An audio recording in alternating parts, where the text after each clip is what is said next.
All right, welcome everyone. Just want to check with my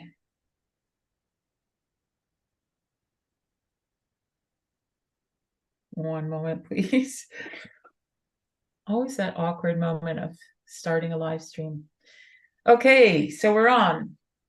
Welcome, and we will be seeing a few more of us joining in as we go, I believe. Hopefully.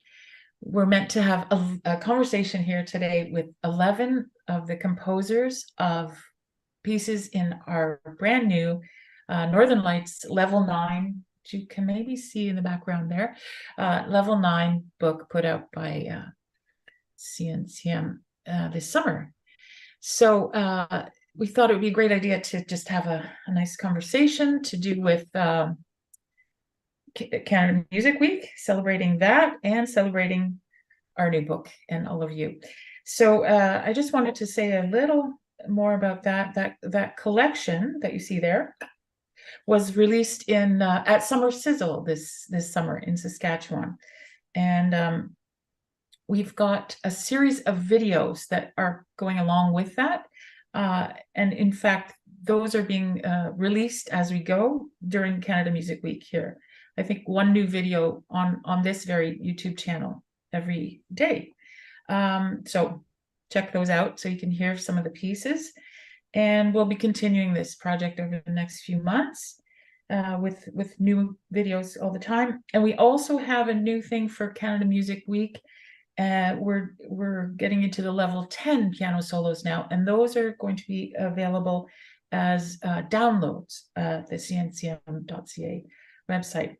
And there's a very special new work in there called Farewell by our friend Ernst Schneider. So be sure to look into all of that.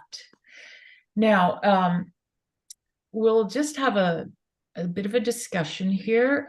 It'll be mostly hearing from each one of you because there are so many. A discussion might get a little bit complicated.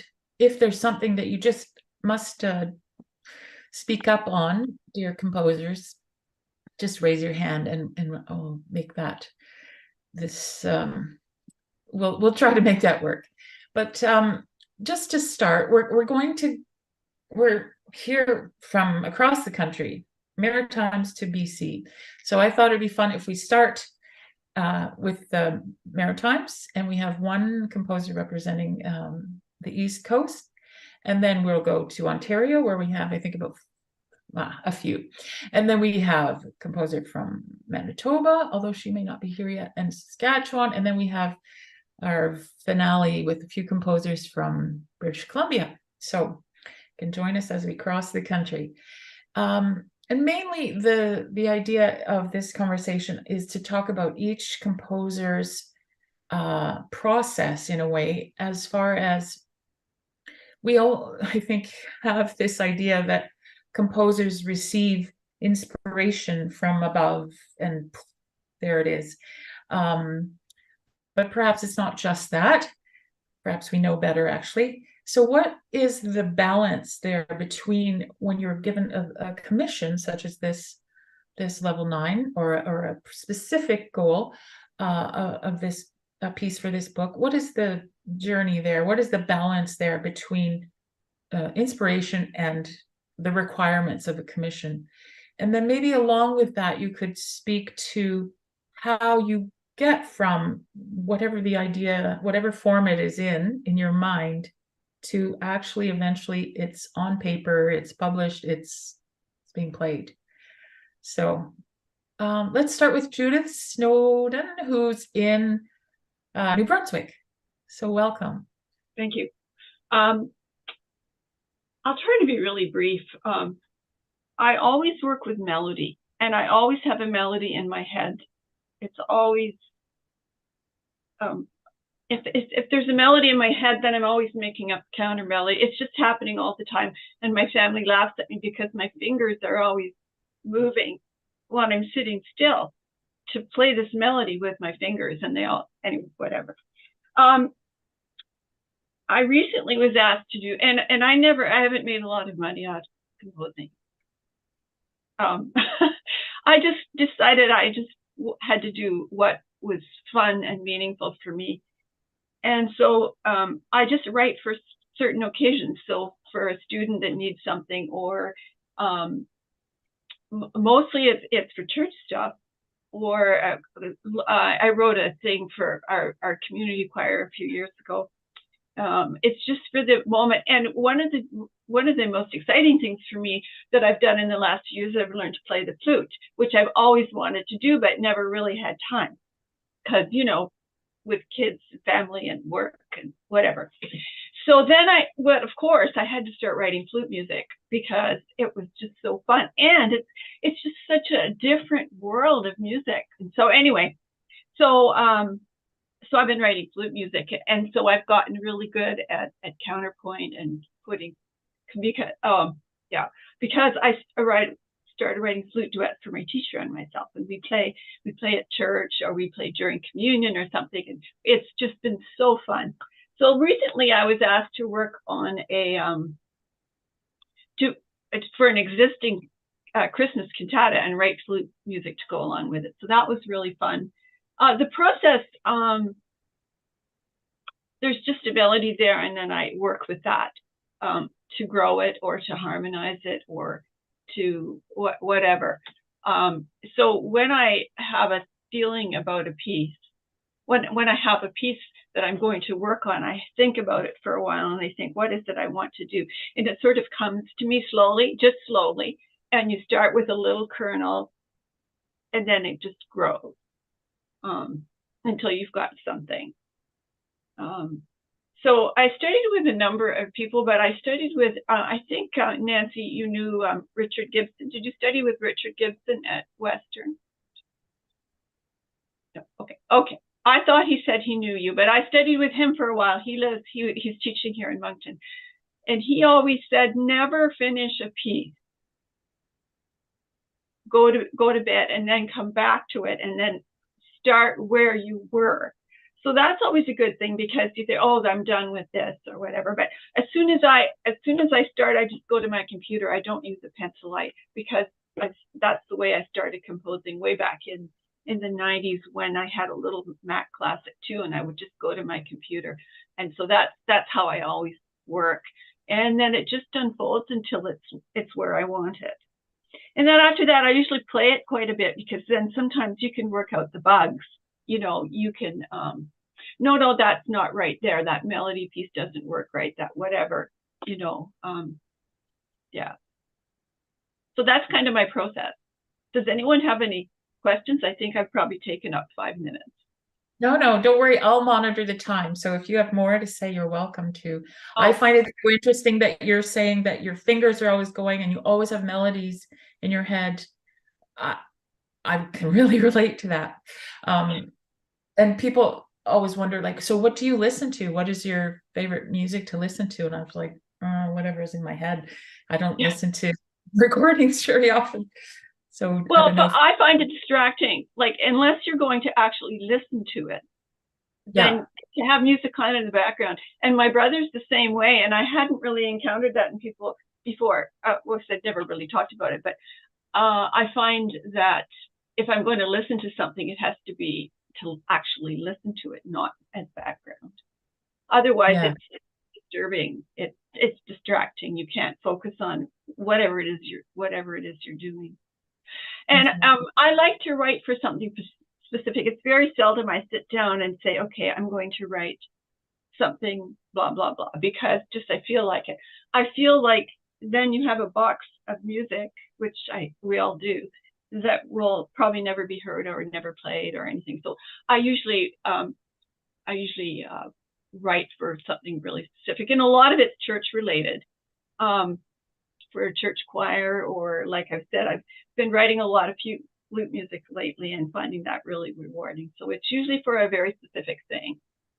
Very practical. Yeah. And I find that I've done only the smallest bit of composing, but exactly because the church is practical, you know, it's going to be used. So that makes sense to me. So thank you so much, Judith. I find that really interesting. I especially like how Oh, I'm not the only one in the world with this strange fingers always going and melodies in my head. Do you find that you've got the same kind of thing happening, Nancy? Do you always have something going on around as far as melodies? Or anyway, I'm super interested in your take on this whole idea of process. This is Nancy Telfer from Cobourg, Ontario. Oh, muted. You're muted. Sorry, you're muted. Yeah. Yeah. So welcome, Nancy Telfer from Cobourg, Ontario. Okay, I'm live now. I do always have sounds inside my head, but they're not necessarily ones that I put into the music. My process in writing music is really three-part.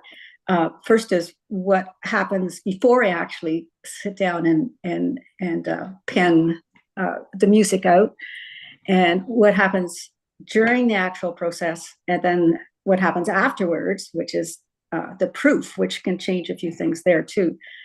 I try to get to know who the musicians are that I'm writing for. So whether it's an outside commission or whether it's something for a book, like the CNCM books, before I begin, I start thinking about those people. My process is to figure out if they could compose music, in this case, the grade 9 level students across the country, if they could compose a piece of music, what would they compose? Yeah. And that's what I try to write for them, something that will be special for them. They will feel like it's their own thing. So I need to find out what students are good at that level, if it's for students, and what they like. Yeah. If I'm writing for an ensemble, then I need to find out what's the personality of the ensemble this year. Because it varies, with choirs and orchestras, it varies from year to year. And I figure out the answers to these questions by asking, difficulty level, by listening to recordings of the group if they have them. And repertoire lists. What if they performed already? And what happened?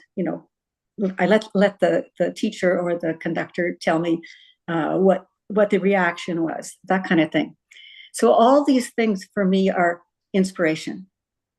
Yeah.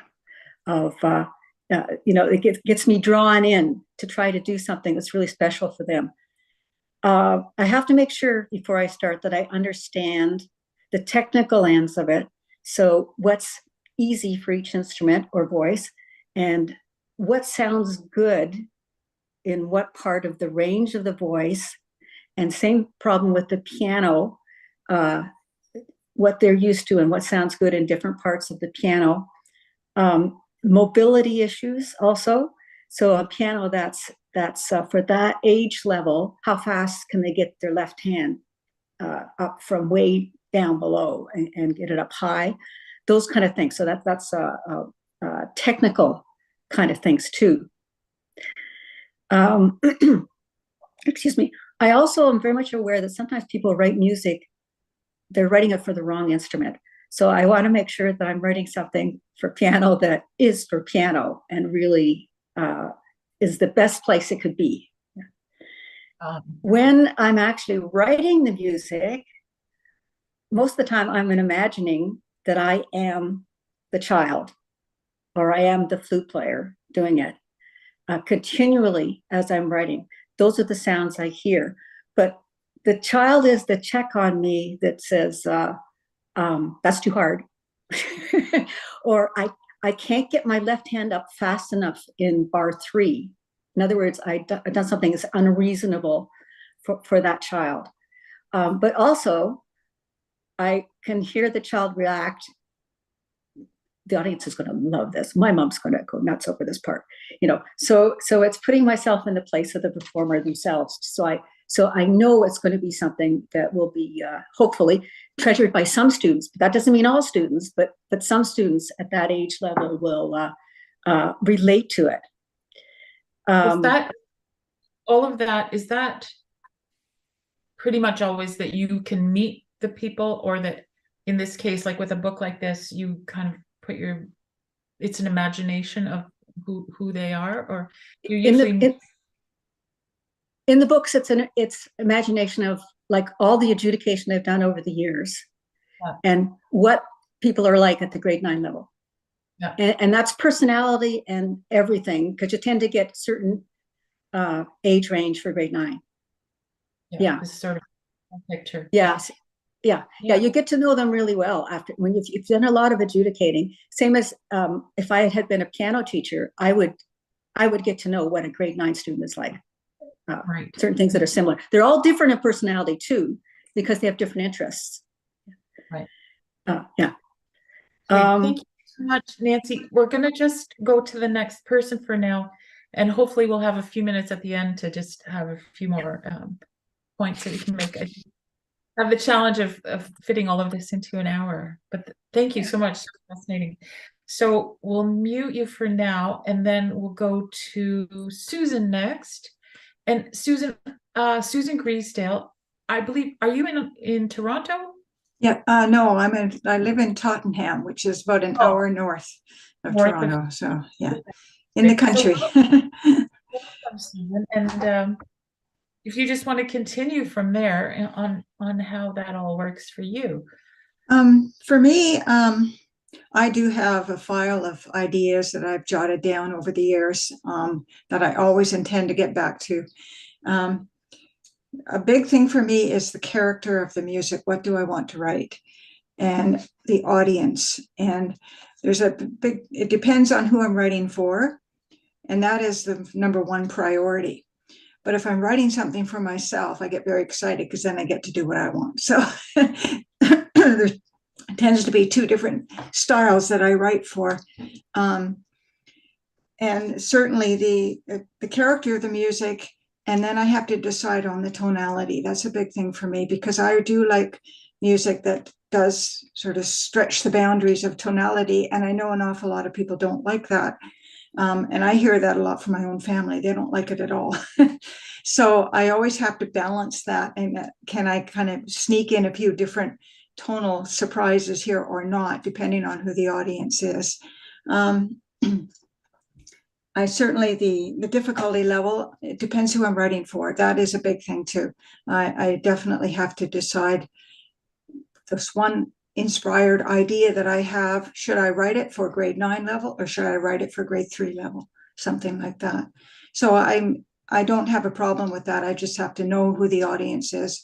And definitely, as Nancy was saying, the performers that will be looking at this music, their age and their technical ability. So I have to stay within those bounds.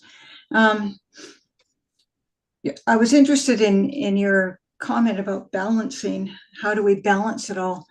I'm not sure it is ever balanced. It does often feel quite sporadic. To me, the inspiration comes first. What is the character of the piece I want to write? Does it suit the audience? Does it suit the level of difficulty? How much free rein can I take with that? Because I want to write sort of my ideas down there and get them out there, but often that's not something that the audience members for whoever I'm writing for would be interested in. Certainly for this book, grade 9, I felt quite free to write what I wanted. Although I stayed within certainly quite a tonal area using just fourths and sixths in my piece, the Sapphire piece. So, which was unusual for me, but I had fun doing it. So it's the inspiration, it's the audience, and I write the music first. Then all the technical parts come in. Does it fit the hands? Does it fit the level, the span of the hand? How does it sit on the page? I do tend to format it on the page. Is it a 1-page piece or a 3-page or a 4-page piece, or how does it fit in? And that will depend on the level that I'm writing for as well. So, and then afterwards, it's basically listening to it and playing it myself to make sure it's easy, it fits the hands easily, it's not impossible, and the difficult parts I maybe have to rearrange change voices into different hands depending on, and I primarily write for piano. I'm talking about hands on the keyboard. I have written for voice and choral, but I do primarily piano. And most of my ideas are piano. I've also written violin, getting more ideas for violin recently, but it's not out there yet. So I can't get into more detail than that because it really is quite a sort of an inspired feeling about it. What is the character of the piece? How do I want people to feel when they hear it?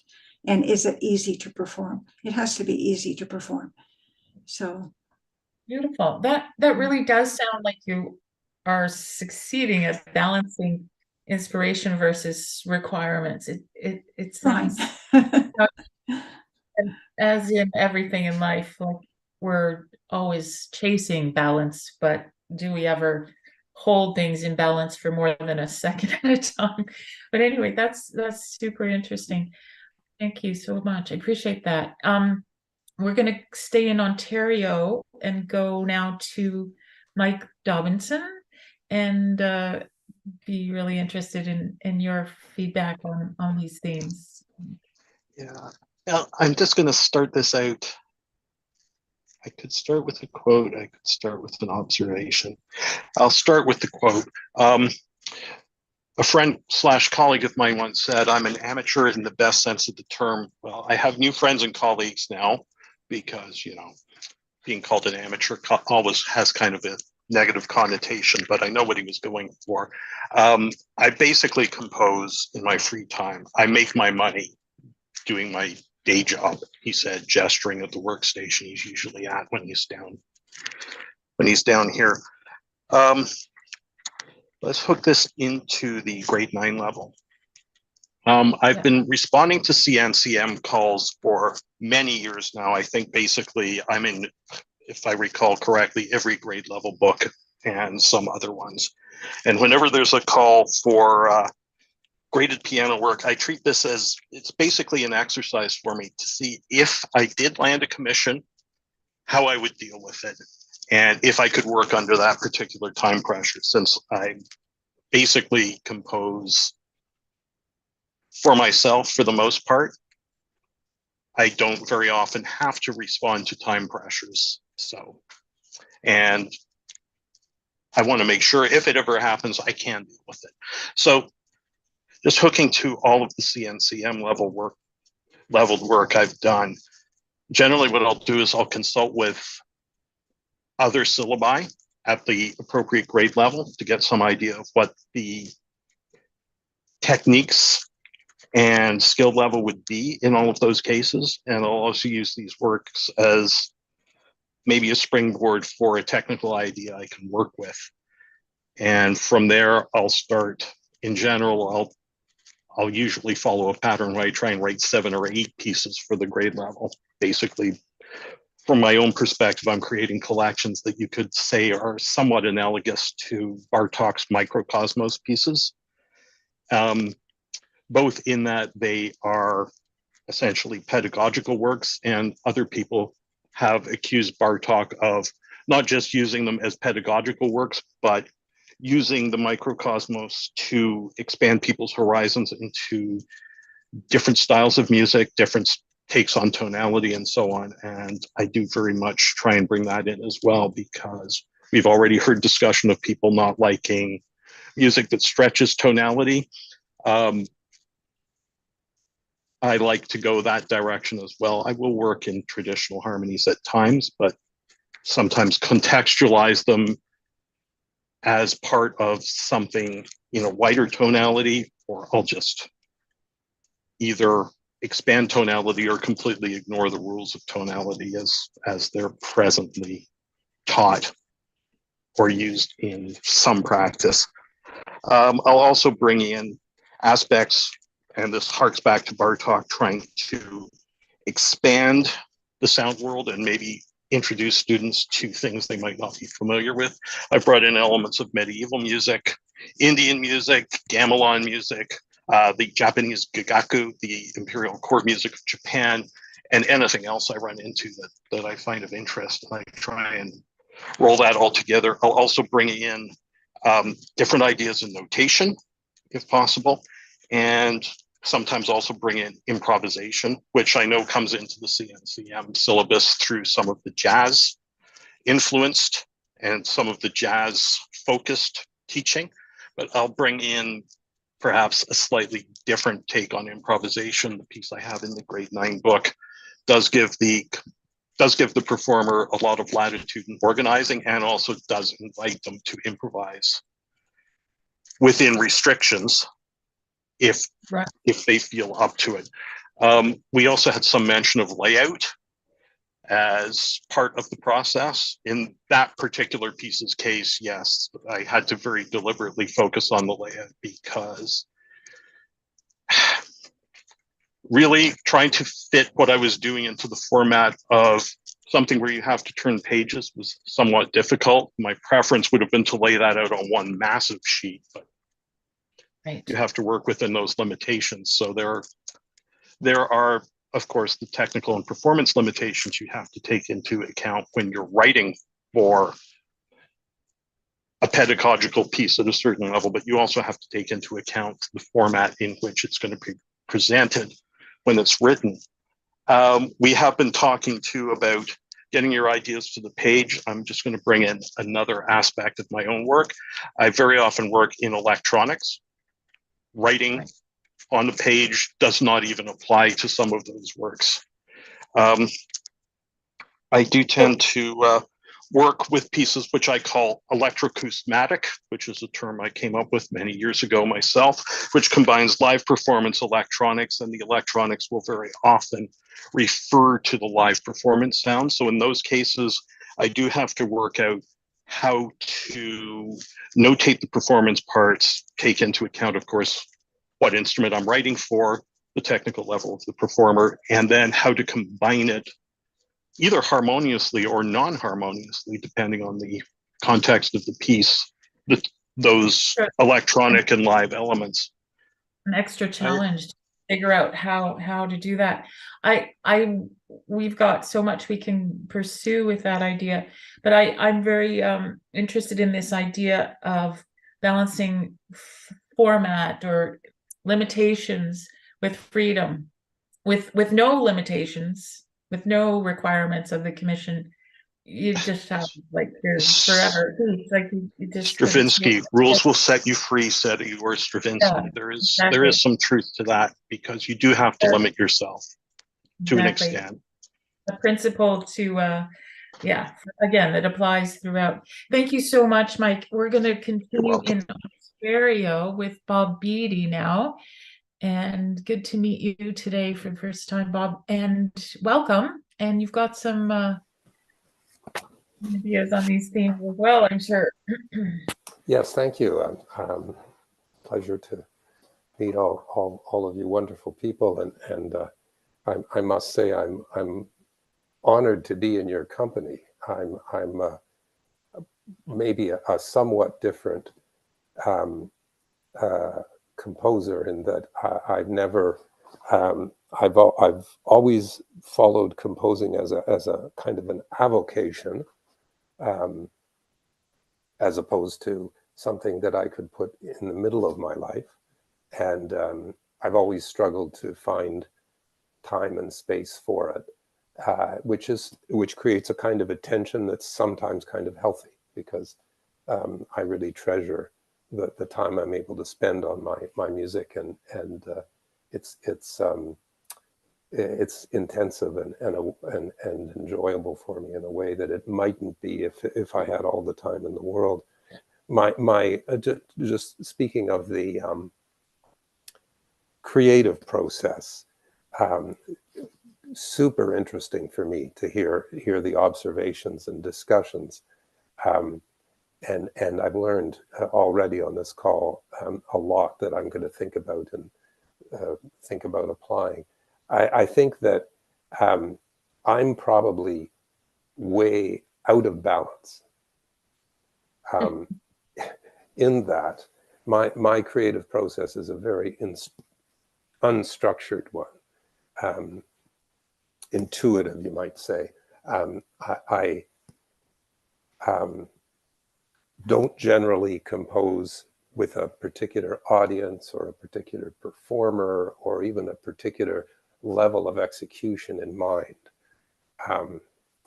I generally start with a germ, which can consist of a melody or a rhythmic motif. And composition for me feels like a searching out. It feels to me like when I begin working on a piece that somewhere the piece is already there. And all I'm trying to do is to find my way to it, to sort of uncover it or disclose it. It feels like a process of gradual movement towards the thing which is already there. So what I end up with is often very different from what I intended or began with or had in mind to start. My piece for the grade 9 book is an example of that. It's actually something I wrote almost 20 years ago now, a movement from a larger work for strings. You know, when the invitation for the level 9 book was issued, I just searched back through some of the things I had to look for something that felt like it was at the right level of difficulty and presented that. So I should stop because I think I've run my 5 minutes, but no, not quite. I've got a couple. You're fine, you're fine. I'll stop you when you need to stop. Okay, thank But you. I'm struck by that idea. Whatever famous sculptor was it that is known to have talked about this big block of marble, and the work of art is in there, and he just has to get rid of the extra.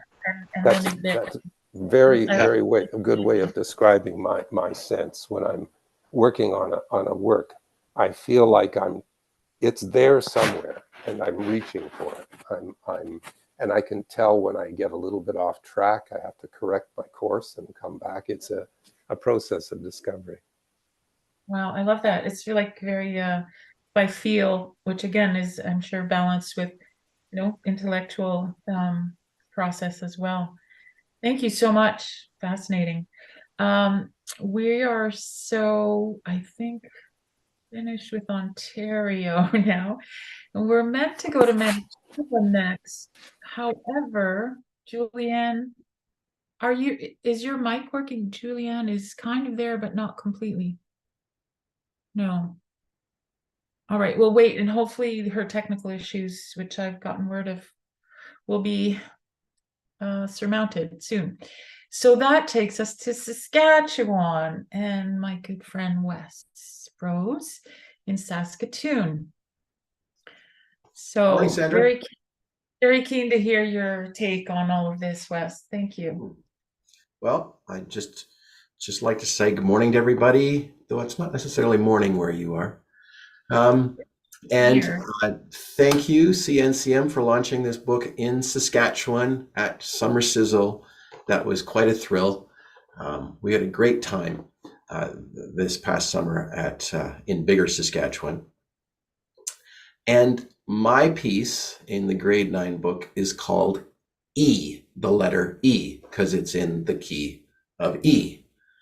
Because we all know that musicians are not particularly creative when it comes to titles.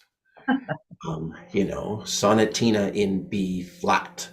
You know, that seems straightforward. So I was told I had to come up with another title. So it's a bright, happy piece. So I called it Fresh Snow, Bright Sun, just to give it a little character. I'm a composer who works best when I have a very strict deadline.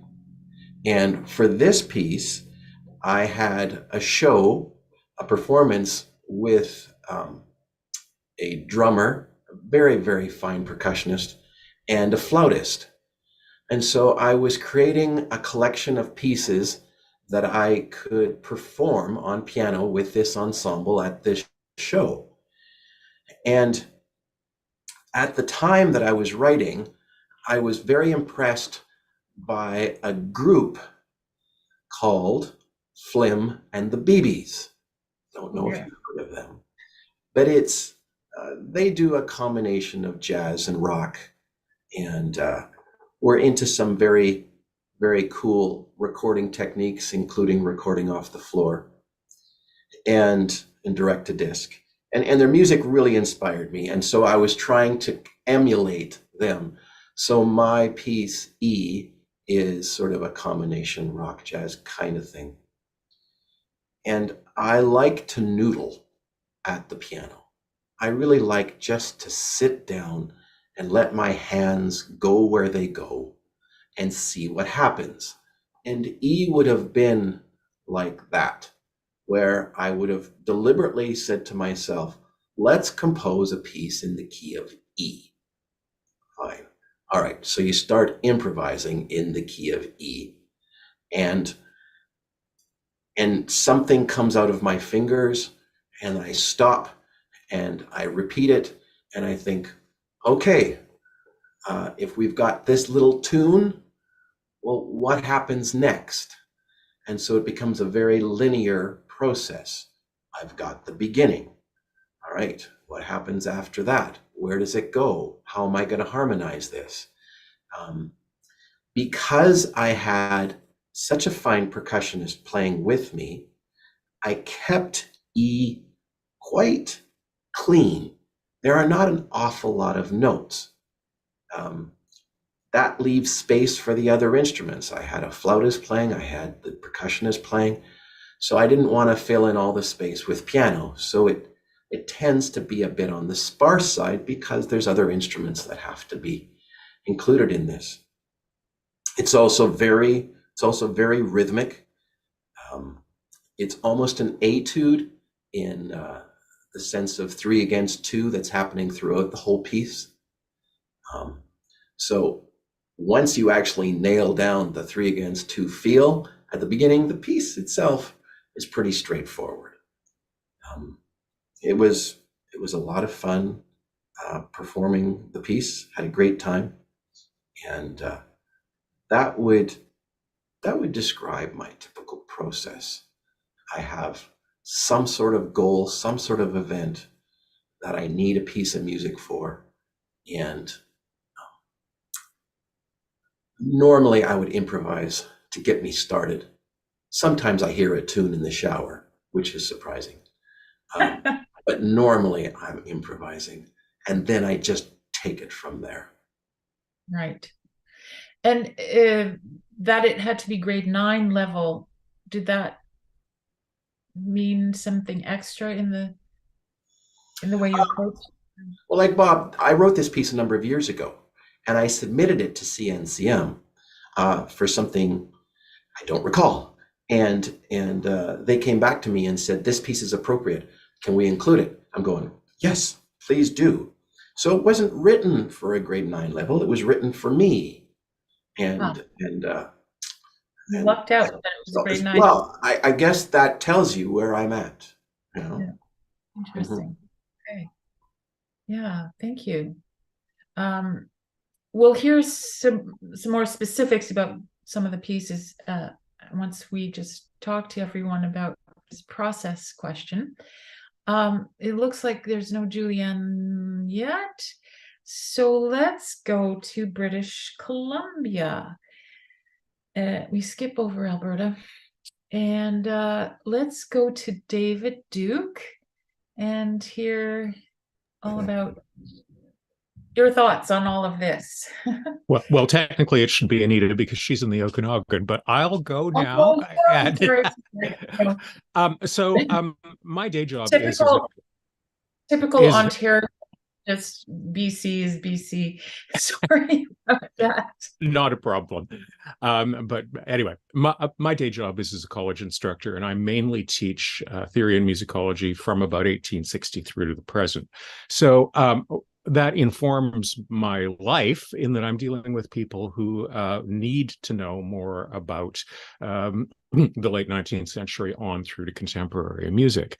When I started writing pieces for learners, I didn't know what I was doing. I just knew I wanted to write pieces. But I had a really quick education by writing some music for someone known to many of you, Francis Belotis, and for the Music for Young Children propositions, because we started workshopping our pieces. And I quickly realized that the rules of pedagogy are different from the rules of being a composer. Of course, one wants to do good work. Of course, one wants to express oneself. But on the other hand, we're there to serve the learner. And that means we have to be pretty focused. Now, the way this is played out with this outfit is that in the first 6 books, I was doing one of the most disreputable things I've ever done in my life. I was being a college dean and didn't have a lot of time because I had a faculty of 5,000 to worry about. And so I contacted Tenley and said, okay, I'd like to write, but can you tell me, once pieces have started coming in, what you really need? Do you need a piece in 5/4 in the Phrygian mode? Let me know and I'll do it. So I'm with our previous composer Michael on the parameters that are there as, quote, restrictions actually become freedoms. So for my book 9 piece, actually it's a pre-existing composition that I wrote as part of a series of quick study pieces for a Vancouver teachers group, and they were at all levels, and I produced 11 pieces. But by the time we got into the advanced intermediate, it was necessary to write pieces which were designed to test the students' ability to learn on their own, their quick studies. And in Vancouver, we have lots of 7-year-olds playing Beethoven 111, and I'm not kidding. And so they are very well trained, but they're not necessarily able to take a score and find their way through it.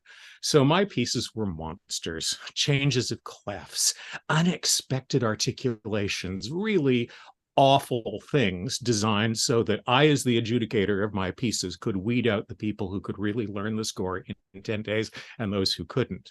I thought they were going to be dead on the shelf, but when book 9 came along, I sent a couple into Tenley and said, look, can this work? And she said, yeah, if you jam them together. Thus, my 2 pieces, Spite and Malice, which are, I think, grade 8 and grade 9 quick studies, very much sort of in the idiom of percussive piano music of the mid-century. There's never a C sharp when there isn't a C natural being sounded at the same time, usually sforzando and so on and so forth. So the inspiration was pragmatic, but also, what can I do that's a good way of stretching the ears of these students who'd really rather be playing Chopin, not Duke? And how can I create something which will make them better students when they get into college at some point later, with an awareness of 20th century and even 21st century techniques? Interesting. So out of spite, right?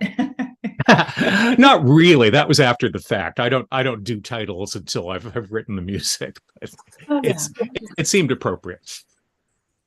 Yeah. Oh, that's great. But the titles Spite and Malice, those are such colorful opportunities for expression, for especially someone maybe in that sort of teenage section of their life. Very, very they struck me, those titles, when I opened that book. Well, believe me, I asked, is that acceptable? And Tenley said, oh yeah, they'll love it. And this goes back to something that that we heard earlier of knowing the age group. Well, that isn't necessarily true, because we could have 9-year-olds playing these pieces, and we could have adult, not beginners, but adults doing them. But we all have dark sides, so why not go with it? Excellent. Thank you so much. So we do have our Manitoba composer here, but we'll just give you a moment to acclimatize, and we'll hear from Anita next. Anita Perry, who, I'm sorry, I skipped over the Okanagan just in a very Ontario way of just BC is BC. Where are you, Anita, in BC? Well, David was quite correct. I am in the Okanagan, so it's the south interior corridor. So in the middle. So you would have, if you had been flying, you would have bumped into me and then Right. on the coast, but that's Are you- quite all right. That's quite all Are you right. near one of the cities in that part of the province? The largest city is Kelowna. Yeah. Close to me, yeah. Yeah, but I'm in a small town, so, and I love it, being here for 20, 23, 25 years, something like that. So, yeah. So hear the the Okanagan perspective. I No, the guess. Anita Perry, the Yeah. Anita Perry perspective. Yeah, and interestingly, the piece that I wrote, Ice Mist, was written in Prince George for, in fact, a colleague of mine. So we don't get ice mist in the Okanagan. It is a northern interior phenomenon. So just so everyone knows, but talking about inspiration and how to get started, it has been so wonderful to hear my colleagues. And it's wonderful for me to be able to say, you folks are all my colleagues, because, you know, you are like gods and goddesses to me. So thank you so much. My inspiration is, first of all, no matter what I'm doing, I need to create an atmosphere. And that's kind of like character. It's atmosphere, it's mood, it's color, and it also depends on the type of message that I want to send. So, you know, if I'm writing a piece of music for someone who is just grasping reading notes, I still want to give them a fulsome musical experience, but the language and the color and also their understanding of kind of being on this planet is going to shape the music that I write. And so I start to set up these boundaries: atmosphere, color, mood, message. And then, of course, the musicians. A couple of years ago, I wrote a piece of music for the Okanagan Symphony Orchestra. And because I had been doing reviews for them for 6 years, I knew the musicians, not personally, of course, but I knew them. And so you can't help but write that cello solo for, you know, Carl, and that violin solo for Kirsten. You know the type of person they are, what they look like, their facial expressions. Again, that's kind of another boundary. After I have all of that kind of floating around in my head, I throw some notes down, and I do it as quickly as possible. I write them down. They're generally garbage and I generally don't use them again, but at least I get a start, because that's the hardest thing, is facing that blank screen of, what am I going to put? So I throw some notes down, and then I go away and cry because it's hard and I just don't want to do it. And then I stick my courage to this, you know, screw my courage to the sticking place, and I get back into it. And then, of course, that's where the technique of composition comes in, and I tweak this, I make this more melodic, or I decide, that really sounds like the jingle I heard on, you know, the radio the other day. So I think I better invert that, you know, because we're all affected by the sounds around us. And then, like Bob says, you have to trust that there is a good piece of music there, and you uncover and you tweak and you scratch and you dust, and basically you do get to a point where you look at the piece or you listen to the piece and you think, this is it. This is it. I've uncovered it. I've done it. I've finished it. And then you have to step back. So that's my process. Fascinating. I love the crying part, because I'm familiar with that part. The procrastination part and the crying part, I'm so pro at that. That's fantastic. And just as far as the requirements then of a particular project like this, of the grade 9 or the level 9, do you have any words on that? Well, I did, you know, I'm a piano teacher, so I was aware of, for this particular project, I was aware of the requirements. I also did look through syllabi for other pieces that I've done at different levels to know what the children are, the students are capable of, and size. You know, like, don't write octaves for someone in grade 5. There might be a grade 5 student who has hands the size of Montreal, but you know, there's a standard, right? So you have to move accordingly. I love Nancy's concept, and I'm sorry, I'm gonna steal this right away. You know, I will credit you with it, copyright Nancy Telfer, but what would the student write if they could write? You know, if they had knowledge, like that just makes so much sense to me, because then they're going to play it, right? And that's what you want. You want that we write music so that children, students, people will play it and maybe learn something about music, probably learn something about themselves in the process, and then of course share it. And it rolls on that, you know, the music will touch the hearts and the emotions of the listeners, and they will feel similarly. So, you know, it's all part of the same thing, but that's brilliant. I'm going to frame it. Awesome. Beautiful. I am so happy to hear your ideas. That's fantastic. And I'm so thrilled that you made it after all, Julia. Panic moment there of what's going on technologically, but you've got a sense of where we're going in this discussion, and we'll go to not least but last, just the balancing of the inspiration and the requirements, as well as what is your actual process from wherever it is in your head to here it is in a book. How do you get from there to there? Well, I'll talk specifically about Castle Mountain, since that's the song that's in the level 9 book. Because generally my process is very different for each song, but I find, like with this song in particular, because I wrote it in memory of my sister who passed away a few years ago and had a huge struggle with depression, I really composed it from the perspective of my feelings. Something I do with my students is called musical mind streaming. And I just basically try to get my feelings, which I have a hard time putting into words, I put them into music. And I felt like while I did that too, I felt like I got some inspiration from my ancestors looking from above, German Mennonites who lived in Russia for a while on the last page there. And for younger kids, I enjoy very much experimenting with different scales, and I kind of use that as a launching point, just fiddling around with the scales. And Peculiar Pets is one of my books where I use peculiar scales.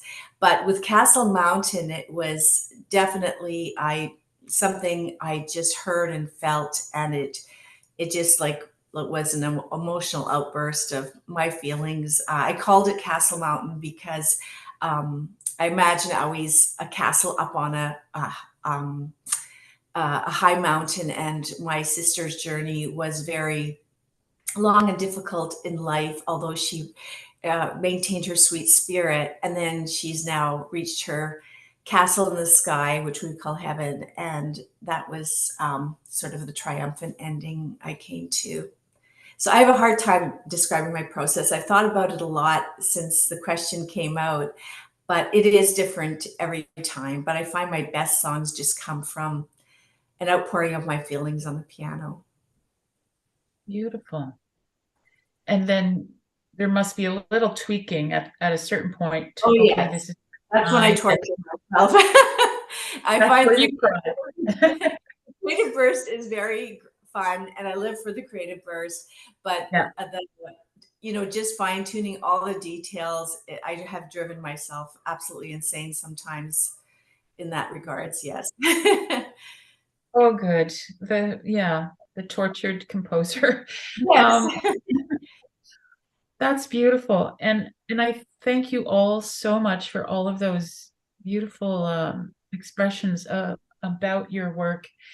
And we've heard about Castle Mountain specifically, and E specifically, and Spite and Malice specifically. So can we just briefly hear the title and a very brief description of each of your pieces? Again, going back to New Brunswick, to Judith, the name of the piece that you have in this book, and a little bit about it. Oh, you're muted. Okay, so I had originally called it just Scherzo, but then they said, no, we have another Scherzo, you need to give it something else. So I came up with Dance of the Waterfall because it has this moving down in half diminished sevenths all the way. Da, da, da, da, da, da. Now, I was inspired by that piece, by a Brazilian piece that had a similar, chordal downward motion, and I can't remember the name of the composer or the piece. And what sometimes as inspiration, I hear something that I really like, and I want to do it with my own stamp on it. So that's what that was, and it just kind of developed. So that was that piece, and I did write it some time ago, and then I reviewed it and changed a few things. And most of you probably have a file with, version number 1, version number 2. And I find that writers are the same way. They write a short story and then they have another short story, the same almost. And then, anyways, that was version number, I don't know, 3 or 4. Okay, thank you so much. And Nancy, just a word about your piece in this book. Oh, you're muted again. Yeah. Yep. Thank you. When royalty reigned, they asked me to use an historical mode with it, and it's for the grade 9 level. And the first thing I found out when I sat down at the piano to try out some different sounds was that as soon as you add any harmony at all to modes, they sound like scales on a piano. You totally destroy what you're trying to do. So I had to try out a whole pile of different things to get it to work at that grade 9 level. If it had been at a low level, I would have composed it really quickly. And it ended up, and this was not on purpose, but I ended up using a style that I realized afterwards is a style commonly used with electronic music as background for those movies that go back to medieval times, and they're about royalty and armies of flying dragons. Yeah, so you can do it, but you have to have really short phrases, and then it works, and it still can be the difficulty level of the grade 9 level. Wow. That's my story. Balancing going on there. And Susan, your piece in this book? I think you're muted. Susan. The wrong thing. There. Okay. Can you hear me? Okay. Yeah. My piece is called Sapphire. I love the word sapphire. I always have, and it was in my little box of ideas that someday I want to write a piece called Sapphire. I love the gem itself. It's so intense and really sparkly. So I wanted my piece to be intense and sparkly and fun to play. And harmonic. I chose the harmonic side as opposed to the harmonic side of tonality, and so it fits in the hands really easily. I used the 4ths and the 6ths, and it's fun to play. So that's how it all came about. Very simple. I often have my title first, and because I'm also an artist, I often do the cover of the book first before I even write the music. So. I get inspired by graphics and images and color. Visual, that's very cool. Visual, yeah. Thank you. Bob, what about your piece in this book? My piece is it's a rondo. It was an experiment with that musical form, which I find interesting. It was written as the rondo movement, the third movement for a larger piece. And it was sort of building on what Susan just said. It was associated in my mind, you might say inspired by an image, which is a sketch that the painter Modigliani created. It was actually drafted on the back of a sketchbook, and I saw it in an exhibition of works by Modigliani at our local art gallery, and it just stuck with me. I liked it. The figure of the Pierrot, comic, sentimental, but also with a sort of a dark element to it as well. I like the complexity and changeableness of it, and I use that to build with. Interesting, beautiful. Thank you. So we're now just at the 1 hour mark. So we're going to just have just enough time, 2 or 3 extra minutes here, to hear from Mike and then Anita more specifically about your piece, but briefly. Thanks, Mike. I'll keep it brief. I seem to have fallen into the habit of prefacing things today, so I'm going to preface this with an apology in advance for my pronunciation. Je ne parle pas le français comment.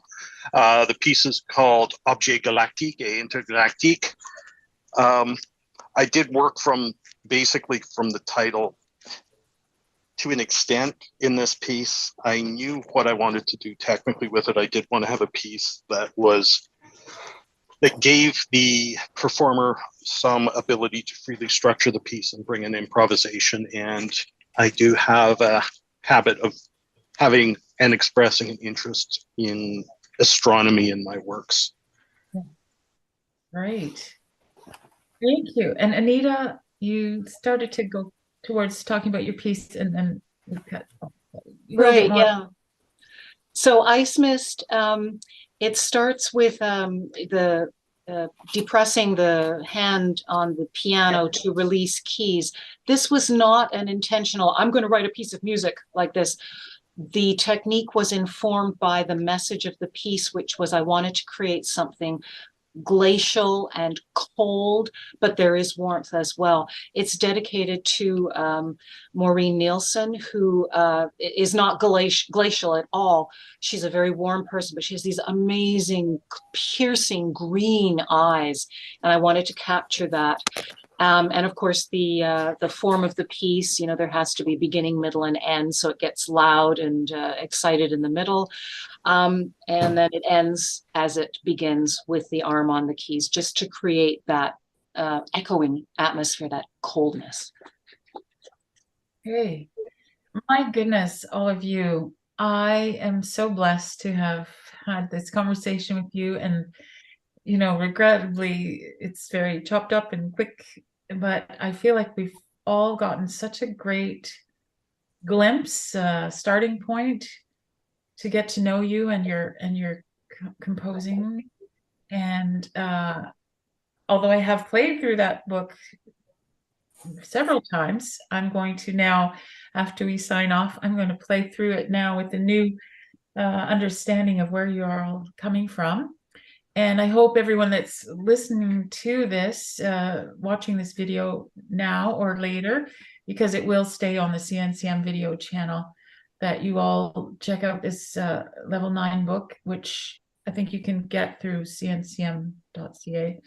You'll find your way there in any case from that. So thank you. I feel just so enriched and inspired and blessed by this meeting up with you all. Thank you so much. And again, thank you to CNCM for the opportunity to showcase all of you. Till next time. Thank you. Thank you, Sandra. Thank you, everyone.